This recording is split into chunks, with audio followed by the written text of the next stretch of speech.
अब देखिए दूसरा हमारा रेमेडीज है, क्या हमारा है P2। देखिए P1 हमारा, P1 में हमारा 6 प्लांट है, लेकिन P2 में हमारा कितना है, पूरा 10 है। लेकिन यहाँ कितना दिया गया है 4, बिकॉज 6 प्लांट हमारा P1 का है इसमें। तो 6 प्लांट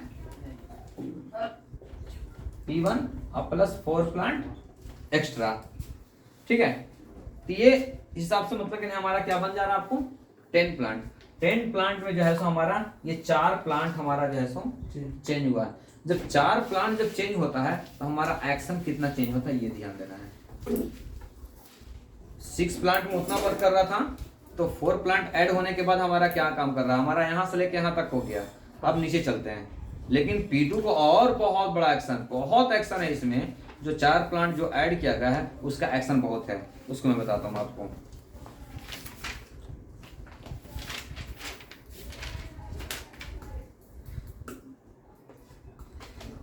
P2 एक ऐसे रेमेडीज है कि जिसमें कुछ अलग रेमेडीज का कंप्लीट ड्रॉपिंग डाला गया है।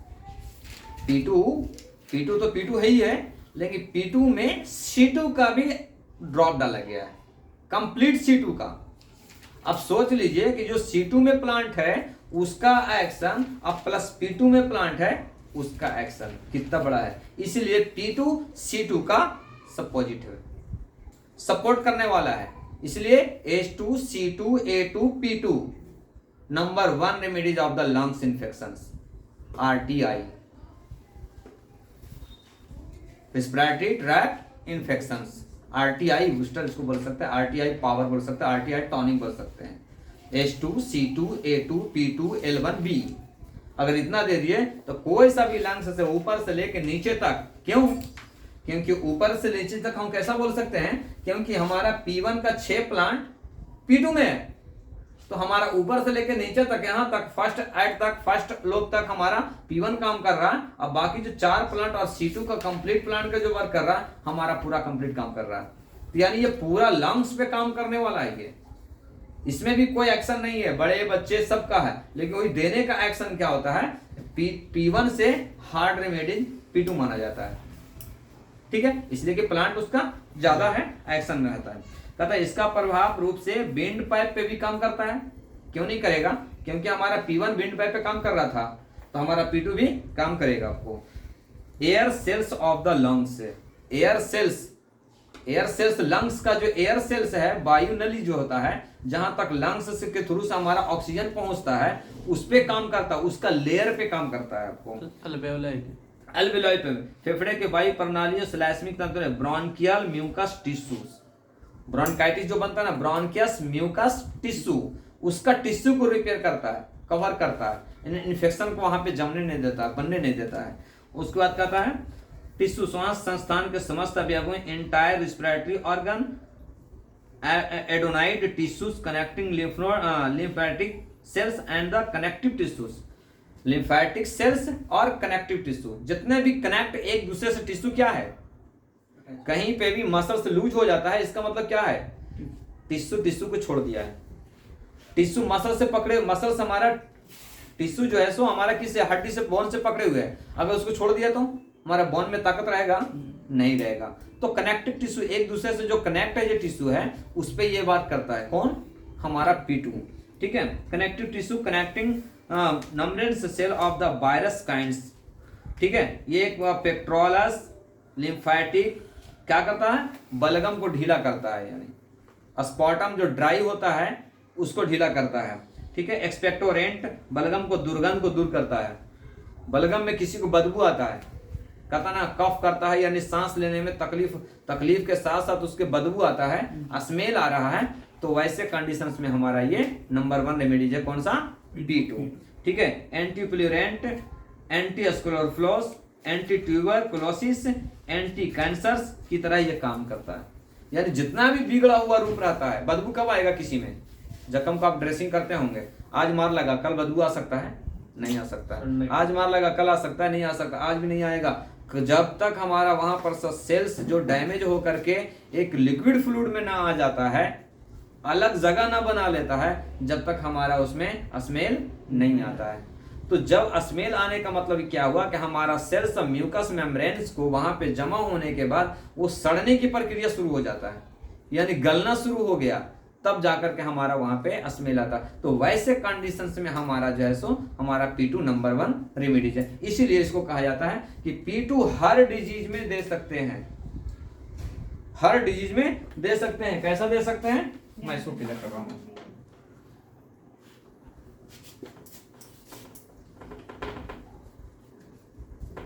सपोर्टेड कोई मेडिसिन लेते हैं हम, कोई रेमेडीज लेते हैं, S6 C6 C17 वेनवन GE, ये हमारा क्या है, यूटीआई इन्फेक्शन है।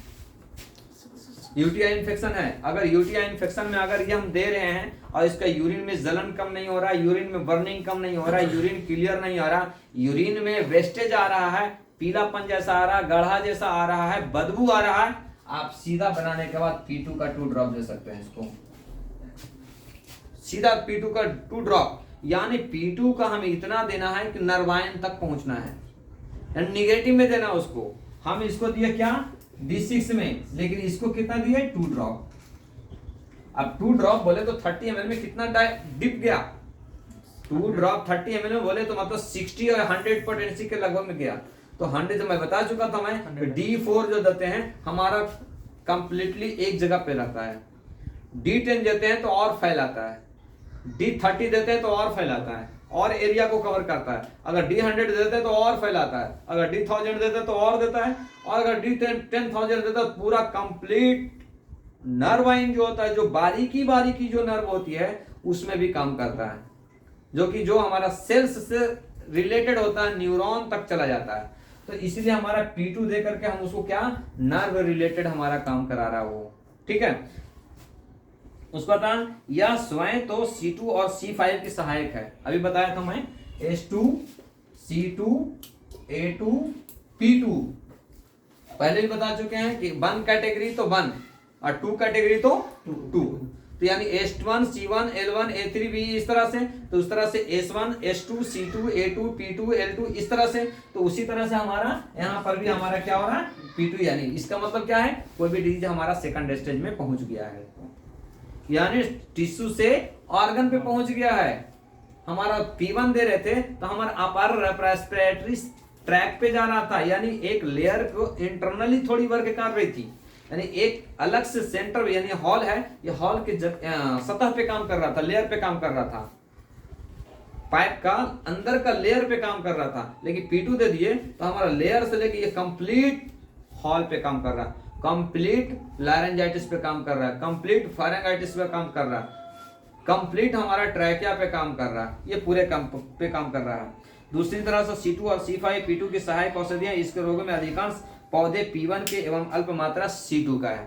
क्या बताया गया कि P2 में P1 का पूरा प्लांट है और C2 का कुछ न कुछ उसमें मेडिसिन मिलाया गया है, यानी P2 बनाने के लिए नंबर, ये बहुत पॉइंट वाली बात है। अगर किसी डॉक्टर से अगर पूछ लिया, अगर जानकारी नहीं रहेगा ना वो हिल जाता वो। अगर खाली बोल दिए कि हमारा P2 में प्लांट है, प्लांट के अलावा कौन सा रेमेडीज का इसमें ड्रॉप किया गया है, जो पढ़ेगा जिसको डीप नॉलेज रहेगा वही बता सकता, नहीं तो नहीं बता सकता। उसमें क्या है, हमारा P2 में 6 प्लांट P1 का है और 4 प्लांट एक्स्ट्रा है और C2 का कुछ मात्रा इसमें मिलाया गया है। आप सोच लिए कि C2 और P2 दोनों मिलकर के कितने बड़ा हथियार बना दिया हमारा। C2 हमारा क्या काम कर रहा है, structural any type of the cell organs, तो हमारा सोच लीजिए, ठीक है, टिश्यू पे काम कर रहा है। भी लाया गया यदि अतः फेफड़े के लिए यह विशेष ढंग की औषधि है, इस प्रकार के स्वयं ग्रसित या पैतृक all kind of the tuberculosis. अब इसमें कुछ नहीं बोला जा रहा है कि हाँ अपर या लोअर या मिडिल, कंप्लीट ह्यूमन के जैसा कंप्लीट लंग्स का कंप्लीट ट्यूबरकुलोसिस काम कर रहा है। तो हम एक ही चीज जानते हैं, कंप्लीट ट्यूबरकुलोसिस बोले तो लंग्स नहीं, any type of the tuberculosis बता रहा है, all kinds of the tuberculosis, bone TB, lung TB, brain TB, ovary TB, कहीं पे भी अगर टीबी है तो टीबी और कैंसर दोनों भाई है, एक बड़ा भाई है एक छोटा भाई है। बड़ा भाई का इलाज नहीं निकला है, छोटा भाई का इलाज आसानी से निकल गया है। बॉन टीबी बोलते हैं, ऑपरेशन करा दो ठीक हो जाता। क्या होता है वहां पे, क्या होता है, सड़ाता ही ना, हमारा फ्लूइड आकर के स्टोरेज होता है जो हमारा सड़ने का प्रक्रिया शुरू कर देता है। तो उसका भी ताकत है हमारे पास। स्ट्रेप्टोकोकस जो सेल्स है उसको मारने के लिए स्ट्रेप्टोमाइसिन इंजेक्शन निकाल दिया, तो आसानी से उसको बैक्टीरिया को मार देता है। लेकिन कैंसर सेल को, कार्सिनोमा को सेल्स को मारने के लिए भी उतना ताकत नहीं मिला है, इसलिए वो पीछे है वो। ठीक है, कहता है उसके बाद संख्या और बनावट की दृष्टि से पुरुषों के अंड यानी टेस्टिकल और ओवरी, देखो अभी मैं बताया ना कि any type of the TB, यानी टेस्टिकल टीबी भी हो सकता है, ओवरियन टीबी भी हो सकता है, यानी कहीं पे भी सड़ गल करके एक टीबी के रूप में बन गया, वहां पे हमारा नंबर 1 रेमेडीज हमारा होता है उसके साथ में P2 ऐड करना है। इसलिए तो हम बनाए, एक एप्लीकेशन बनाए हैं, तो उसमें P2 का ड्रॉप देते हैं। कोई सड़ रहा है A2C5N1GE, उसमें हम P2 ड्रॉप डाल देते हैं। क्यों? क्योंकि हमारा सेल्स जो डैमेज हो रहा है उसको हील करने में उसको ताकत मिल जाए। क्योंकि P2 में प्लांट ऐसा है कि जो हमारा सेल्स को रिकवर करता है, टिश्यूज को मेंटेन करता है, टिश्यू को प्रिपेयर करता है, रिपेयर करता है, उसको जनरेट करता, बढ़ाता है, ठीक है, प्योर करता है। सेक्सुअल इंडुलिजेंस और सेक्सुअल में भी, अब सेक्सुअल में मतलब क्या है, आपको टेस्टिकल हो सकता है, पेनिस हो सकता है, पेनिस ग्लैंड्स हो सकता है, ओवरी हो सकता है, यूट्रस हो सकता है, सर्विक्स हो सकता है, वैजानाइटिस हो सकता है। एनी टाइप जो कहीं पे भी अगर क्रॉनिकल डिजीज बन करके वो एक जख्म के रूप में आ रहा है जिसमें पस आने का चांस है, या कान का डिस्चार्ज हो, या कहीं से भी डिस्चार्ज निकल के आ रहा है, तो वहां पे हमारा नंबर 1 है। ओटोरिया हो रहा है, दांत से पस जा रहा है, किसी को वाइट डिस्चार्ज हो रहा है, किसी का यूरिन में जलन हो रहा है, बर्निंग हो रहा है, डिस्चार्ज जैसा दिख रहा है, आपको P2 उसमें काम कर जाएगा। P2 बेल1 नंबर 1 रेमेडी हो जाएगा। यानी तो कहीं पे भी जरूरत से ज्यादा वाटर फ्लूइड कलेक्ट होना और कलेक्ट होकर के अलग से सेप बनाना और अलग डिजीज का एक तब्दील हो जाना, वहां पे नंबर 1 हमारा P2 माना जाता है। उसके बाद कहता है भयंकर, यानी जितना भी क्रॉनिकल डिजीज में आपको टीबी में आता है, समझ लीजिए टीबी के बाद हमारा कैंसर ही होता है। तो अब कैंसर के ज्यादा रूप लिया है। पहले जो टीबी आया था, पहले डेंगू नहीं था, अब डेंगू लॉन्च हो गया। आने वाले वक्त में क्या होगा, फिर कोविड आ गया, डेंगू भूल गया कि वो कोविड की याद रखा है। तो उसी तरह से हर वक्त में कुछ ना कुछ नए नए बीमारियां अपना लॉन्च किया है, तो डॉक्टर भी उसके पीछे पड़ा हुआ, अच्छा तो ये है तो ये है तो ये, उस तरह से रिसर्च। इसलिए हर डॉक्टर हर दिन कुछ ना कुछ सीखता है और सीखने को मिलता है और सीखना है। अपन अगर सोच लिए मेरे पास 100 पेशेंट है, अब क्या करने का है, मस्त चल जाता जिंदगी मेरे से लेके मेरे बाल बच्चों तक, नहीं, आने वाले वक्त में आप फेल हो जाएंगे। क्योंकि हर वक्त पे हर डिजीज आ रही है, जब हर डिजीज आ रही है तो हर रिसर्च भी उसका जरूरी होता है। ठीक है, कहता है यदि जीर्ण काली खांसी, क्रॉनिक क्रूप ऑफ द वॉपिंग कफ, अगर किसी को भी पुरानी खांसी हो रही है, पुरानी खांसी मतलब यानी कई महीनों से वो ढकल रहा है। खांसी 2 तरह का होता है, एक जान ले लेता है और एक जान को लेके जाता है। जान ले लेता है मतलब इतना तकलीफ कि वो बेचारा परेशान होकर मर गया, वो जान ले लिया। वो दूसरा जान लेके जाता है, बोले तो वो धीरे धीरे क्या बना दिया, पहले खांसी, फिर नजला, फिर साइनस, फिर ब्रोंकाइटिस, निमोनिया, टीबी, कैंसर। बेचारा न मर रहा है और न जी रहा है, न अपने मर रहा है न दूसरे को जीने दे रहा है। टीबी में क्या होता है, कल परसों बच्चा, एक सलमान नाम का बच्चा, 35 साल का बच्चा मर गया ट्यूबरकुलोसिस से। पहले लंग्स इन्फेक्शन था उसको, यानी एल्कोहलिज्म में था, मेडिसिन उसको दिया, बहुत किया था, लेकिन एल्कोहल नहीं छोड़ा, लंग्स को क्लैप्स हो गया, लंग्स बोरा गड्ढा गया, बोला कब लेके जाओ, और आम जाम सब पिलाओ खिलाओ, चल जाता, रास्ते में खत्म हो गया। तो क्या है उसका एक्शन के हिसाब से हमारे को ध्यान देना है कि हमारा कौन सा डिजीज है, कुछ हमारा मेडिसिन काम करेगा, आपका परहेज भी जरूरी होता है। ठीक है, उसके बाद कहता है फेफड़े एवं वायु प्रणाली का पुराना क्रॉनिक पल्मोनरी कॉन्स्टिपेशंस। हाँ, अब देखिए अभी इसका एक्शन कहाँ आ गया, पल्मोनरी कॉन्स्टिपेशंस।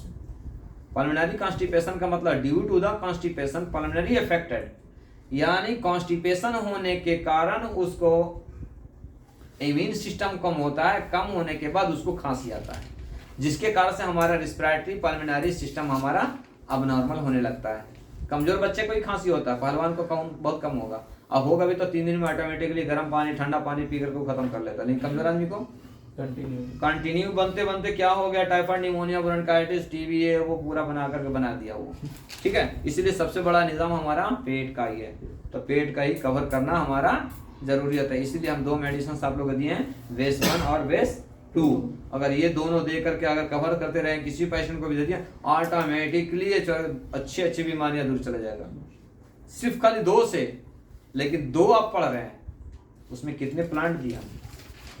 एक चाय पत्ती देते हैं, चाय में कितना टेस्ट मिलता है, उसमें इलायची देते हैं तो और ज्यादा, उसमें जाफरान दे दिए तो और ज्यादा। तो उसी तरह से हमारे पास भी मेडिसिन में है, ऐसी तरह से है कि जब हम दे रहे हैं कि एक ही मेडिसिन दे रहे हैं, क्या भाई S1 दे रहे हैं, क्या भाई W तो दे रहे हैं, खाली W का प्लांट देखिए, टैक्सेस बकाटा, जो हमारा इतने इंपॉर्टेंट रेमेडीज है। जब टैक्सेस बकाटा का कुछ ऐसे 25 प्लांट का मैं नाम रखा हूं कि जिसको एक दिन में एक प्लांट का होगा तो भी कम नहीं होगा, पूरा नहीं होगा जितना उसका अफेक्टेड है। टैक्सेस बकाटा, थूजा, मैकेंटम, ये सब जो है सो कैंसरोसो का, कैंसर में जब C ग्रुप पढ़ेंगे ना तब आपको समझ में आएगा कि कितना इंपॉर्टेंट मेडिसिन माना जाता है। कहता है म्यूकस मेम्ब्रेन्स और ब्रॉन्ची के अंदर घाव होकर पीला, हरा या सड़ा, बदरंग और दुर्गंध युक्त बलगम का स्राव होता है। कहीं पे भी जब कफ बनता है तो कुछ ना कुछ नहीं निकलने के बाद अपना जगह और एरिया और कलर और अपना एक्शन तीनों चेंज होता है। आज चुभा, बस वहीं तक दर्द हो रहा है, यहाँ तक नहीं दर्द हो रहा है, लेकिन उसी चीज को छोड़ देने के बाद कल होकर के पीला हुआ, तो जो सुई चुभा था उसका डायमीटर 0 था, अब वो क्या 1 नंबर में आ गया, पीला उतना में बना, उसको छोड़ दिए तो अब ये स्वेलिंग आना शुरू हो गया। जब स्वेलिंग आ गया तो हमारा ये यहाँ तक आ गया, फिर आगे क्या हुआ, ग्लैंड बना दिया, अब हाथ नहीं उठ रहा है। अब हाथ नहीं उठ रहा है तो हमारा नींद खत्म, सब खत्म, कितने DG में कन्वर्ट हो गया, एक तड़पते रहो बस, कोई चुप करने वाला भी नहीं रहेगा उस वक्त। ठीक है, अब क्योंकि अगला क्या बोलेगा, अरे क्या है भाई ये थोड़ी चुभा है ना, उसके लिए तुम इतना रो रहे हो, तकलीफ उनको हो रही ना, ये मालूम होता है। ठीक है, कैविटीज इन लंग्स में कभी कभी P2 और बेनवन की अधिक मात्रा में लेने से अच्छा लाभ होता है। अगर कहीं कैविटी हो गया, कैविटी का मतलब क्या होता है, कुछ ना कुछ मतलब वहां पे एब्सेस जमा होकर के ड्राई हो जाना। कैविटी आ गया, गम कैविटी हो गया, टीथ कैविटी हो गया, ईयर कैविटी हो गया, यानी वहां पे कैविटी जम जाना, यानी कुछ ना कुछ फ्लूइड वहां पे जम जाता है, तो वहां पे हमारा P2 और बेनवन का नंबर 1 रेमेडीज होता है उसका। ठीक है, अधिक मात्रा से अच्छा लगता है, किंतु हल्की मात्रा में A2, C1 या C5 के साथ P2 का भी प्रयोग कर सकते हैं। इसलिए A2 देते हैं कि अगर वेन से रिलेटेड रहता है तो हमारा A2 काम करता है, और आर्टरी से रिलेटेड रहता है तो हमारा A1 काम करता है, और हमारा कंफ्यूजन अगर रहा तो हमारा सीधा A3 काम करता है। ठीक है, मसूड़े की देखो, अभी बताया था मैं कि टीबी का कोई नाम नहीं होता है कि हाँ फला जगह की टीबी। अब यहाँ बता रहा है गम ट्यूबरकुलोसिस, यानी मसूड़ों का टीबी, तो क्या वहां पे हमारा P2 काम करेगा या नहीं करेगा? बिल्कुल करेगा, क्योंकि टीबी हम एक नाम रखें, लेकिन उसका काम क्या है, उसका एक्शन क्या है, साइड इफेक्टेड क्या कर रहा है, बॉडी में क्या डिस्टर्बेंस कर रहा है, ये चीज हमको पढ़ना जरूरी होता है। इसका मतलब कहीं से पस बन रहा है गम ऑफ ट्यूबरकुलोसिस में, क्या होगा, वहां पे पस कलेक्ट होना, पस निकलना, मसल्स को डैमेज करना, टिश्यूज को गलाना, सड़ाना, यही है ना। तो P2 और बेनवन दे करके हमारे वो आसानी से उसको कवर कर लेते हैं हमको। क्लोसिस में A2 और C2 के साथ आंतों की क्षय, इंटेस्टाइनल ट्यूबरकुलोसिस। अब देखिए यहाँ पहले हम पढ़े क्या, लंग्स टीबी, गम टीबी, अब आया इंटेस्टाइनल टीबी, है ना। पेट का टीबी हो गया, क्या होता है, जो आंत रहता है, आंत में गांठ पड़ जाती है, और गांठ होने के बाद उसका सिक्रेशन जब सही से क्लियर नहीं होता है, वहां पे वाटर फ्लूइड आ जाता है। जब वाटर फ्लूइड आता है तो उसमें पस बनना शुरू हो जाता है। जब पस बन गया, वहीं पर आ गया, ऑटोमेटिकली वो ट्यूबर के रूप में, ट्यूबरकुलोसिस के रूप में एक्टिंग आया था उसका। तो उसके साथ में इंटेस्टाइनल ट्यूबरकुलोसिस में A2, C10, C2। अब देखिए C10 हमारा पेट के लिए नंबर 1 रेमेडी है। ठीक है, तो उसके हम ऐड करेंगे, कैसा ऐड करेंगे देखिए, हम खुद बताएंगे क्या क्या देना है हमको।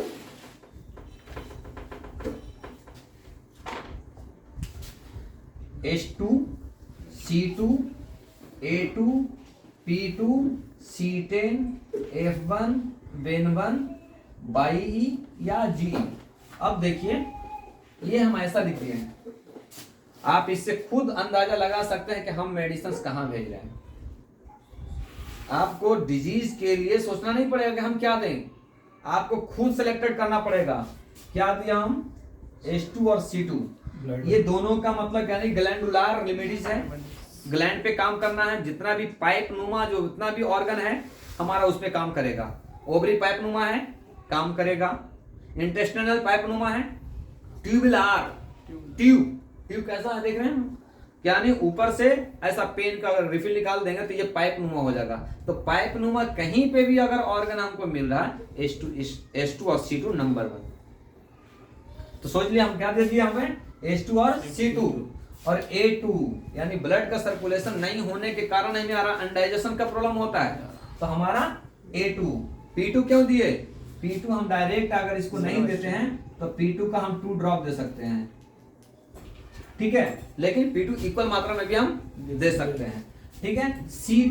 C10 हमारा जितना भी है लार्ज इंटेस्टाइन और स्मॉल इंटेस्टाइन दोनों पे वर्क करने वाला है। तो हमारा C10 के साथ में और ऐड कर सकते हैं हम क्या, H10, ठीक है, H10। उसके बाद क्या है, F1 हमारा क्या है, नर्वाइन रेमेडीज है, नर्व तक पहुंचने वाला है, मैसेंजर पहुंचाने वाला है। तो बहुत जरूरी होता है, क्योंकि हम पहले बता चुके थे कि अनकॉन्शियस के वाला क्या करता है, अपना सर भी दिमाग में मार लेता है लेकिन उसको कोई फर्क नहीं पड़ता है। इसीलिए F1 हमारा बहुत जरूरी होता है। F1 वेन1 क्या करता है, हमारा क्रॉनिकल डिजीज को सब्स्टिट्यूट करता है, क्रॉनिकल डिजीज को हील करता है, वो इन्फेक्शन को खत्म करता है। और बाई इसलिए दिया जाता है कि बाई एक ऐसे मेडिसिन है कि स्टोमक के लिए number 1 remedies, by number 1 remedies. By के साथ में बी भी दे सकते हैं हम, क्योंकि ब्लड का सर्कुलेशन वहां पे ऑब्स्ट्रक्शन हो रहा है, डिस्ट्रक्शन हो रहा है, जिसके कारण से हमारा दे सकते हैं वो।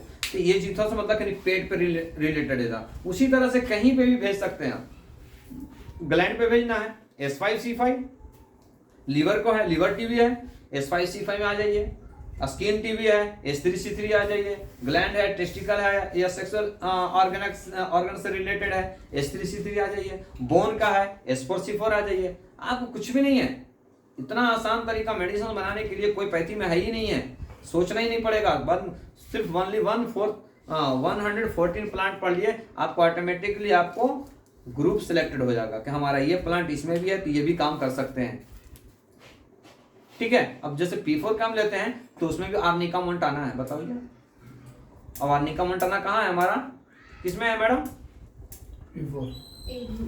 ए ग्रुप में भी है, P में भी है तो A में भी है। अब सोच लीजिए कि आर्निका मोंटाना हम P दे रहे हैं तो कहाँ काम कर सकता है, ब्लड पे भी काम करेगा या नहीं करेगा, क्योंकि आर्निका मोंटाना तो हम ब्लड के लिए पढ़े ना, एंजाइटिगोस। तो हमारा इसीलिए कहता है कोई भी अगर मेडिसिन रहेगा आपको स्ट्रॉन्ग, लाइटर और निगेटिव देख करके आप देंगे, पूरा में काम कर जाएगा। समझ रहे हो ना, देने का तरीका हमको मालूम होगा। जब देने का तरीका मालूम कब होगा, गप करने से नहीं होगा, एक दूसरे से खाली तकने से नहीं होगा, प्रोटोकॉल साबित करने से नहीं होगा, हम खुद बनाएंगे। और नहीं ठीक होने का तो कोई सवाल ही नहीं है, कम तो होना ही होना है। एक बार में कम नहीं हुआ, दूसरा बार में कम करेंगे, तीसरा बार में क्या गलती है भाई, मेडिसिन गलत नहीं होता है, हमारे इलेक्ट्रोपैथी में मेडिसिन गलत नहीं है, उसका सिर्फ डोज डायलूशंस यही दो है। हम P1 तो यहाँ पढ़ा रहे हैं लेकिन कहाँ बता रहे हैं, P2 हम यहाँ पढ़ा रहे हैं कहाँ बता रहे हैं कि हाँ काम करेगा। क्यों, क्योंकि उसका प्लांट तो उसमें ही मिला हुआ है ना। इसीलिए हमारा मेडिसिन किसी बीमारी में भी कोई भी प्लांट दे दिए, रेमेडीज दे दिए, कोई डॉक्टर उसको नहीं बोल सकता कि यू आर रॉन्ग, क्योंकि हमारा थिंकिंग अलग था। हम नर्व पे भेजे थे, हम P2 पे 2 ड्रॉप डाले, हम पूरा बॉडी का नर्वाइन कर दिया, S1 का हम 1000 दे दिया, पूरे बॉडी को डिजीज को कवर कर लिया। इस तरह से होता है, ठीक है। कहता है उसके बाद स्किन इरप्शंस। अब देखिए P2 देखिए, स्किन पे भी काम करने वाला है। क्यों, जब स्किन इन्फेक्शन जो होता है तो स्किन ब्लैक हो जाता है, देखे होंगे तकरीबन डॉक्टर ने देखे होंगे। जो स्किन ब्लैक हो जाता है तो क्या होता है, वो हमारा ऊपर का सेल सड़ जाता है ना, तभी तो ब्लैक हुआ ना। सड़ने का मतलब क्या है, वहां तक ब्लड का सर्कुलेशन नहीं मिलना, तभी हमारा हो रहा है। तो हमारा P2 वहां भी काम करने वाला है। ठीक है, स्किल्स एरप्शंस बेन 4 या बेन 5 के साथ P2 का प्रयोग करना चाहिए, असली सफलता मिलती है। तो ये जो था हमारा P2 था। तो P2 is the very effected remedies for of our all destructions, यानी जहां पे ब्लड का कलेक्टिंग मतलब यानी नहीं हो रहा है, ब्लड का कलेक्टिंग हो करके सिक्रेशन नहीं हो रहा है, सर्कुलेशन नहीं हो रहा है, रुकावट हो रही है और अलग से एक फ्लूइड बन करके पस के रूप में जमा हो रहा है, और जमा होने के बाद हमारी एरिया का सेल्स को क्या कर रहा, डैमेज कर करके सड़ा रहा है, गला रहा है, बिल्कुल डैमेज कर रहा है, जिसके कारण से हमारा दूसरा सेल्स भी और उसमें अटैच होते जा रहा है। गैंग्रीन क्या होता है, इतनी रहता है लेकिन होते होते होते तो पूरा फायर फैल जाता है, क्योंकि हमारा टिश्यू कैसा है, कनेक्टिव टिश्यू है, एक दूसरे से कनेक्ट है। जब करंट के जैसा कनेक्ट है, एक स्विच करेंगे तो पूरे पर लाइट जलती है ना, तो उसी तरह से एक दूसरे से अटैच है। इतने बड़े घर में ढेर सारा पेपर डाल दीजिए और कोने में आप आग लगा दीजिए, क्या होता है वो पूरे घर को आग लगा देगा वो। तो उसी तरह से हमारी बॉडी में कोई भी डिजीज अगर एक जगह अगर पहुंच गया, अगर उस चीज को हम बैलेंस नहीं करेंगे, वो पूरी बॉडी को ले लेगा। अभी ले रहा है या नहीं ले रहा, कोई से भी डिजीज ले लो आप, ये नहीं कि मतलब कि हाँ कोई कंप्लीटेड एक डिजीज की बात बता रहे हैं, कोई से भी डिजीज ले लीजिए आप, फंगल इन्फेक्शन ले लीजिए, क्या होगा, एक जगह से इचिंग ऐसा होता है, फिर ऐसा होता है, फिर बॉडी खुजाना, दोनों हाथ पैर सब चालू हो जाता है। इंटेस्टाइनल क्रोन ले लीजिए, पहले गैस बन रहा था तो यहीं पर डकार आ रहा था, उसका पेट फूलना शुरू हो गया, फिर नीचे चला गया, फिर उसको पाइल्स हो गया, फिस्टूलो हो गया, फीसर हो गया, फिर सेक्सुअल प्रॉब्लम हो गया, फिर ब्रेन रिलेटेड हो गया, फिर थायराइड आ गया, शुगर आ गया, बीपी आ गया, सब आ गया ना। तो इसी तरह से हमारा कनेक्टिव टिश्यू रिलेटेड यही है कि हमारा P2 जो है सो पूरा कनेक्टिव टिश्यू पे काम करता है, कनेक्टिव सेल्स पे काम करता है, जिससे एक दूसरे से कनेक्ट है वो। ठीक है, तो ये जो था हमारा P2 कंप्लीट हुआ। अब जो अगला चलते हैं हम P3 चलते हैं।